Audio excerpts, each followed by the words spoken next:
Всем привет, друзья! Сегодня мне предстояло продлить рыболовный билет. Вот в таком красивом немецком здании до военного времени. Поднимаемся на второй этаж по широким коридорам, сдаем рыболовный билет. В ответ получаем вот такую карту.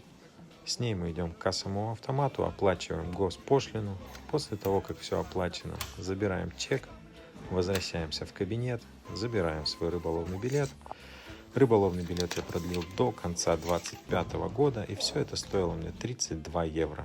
Подписывайтесь на канал и ставьте лайки. Всем пока!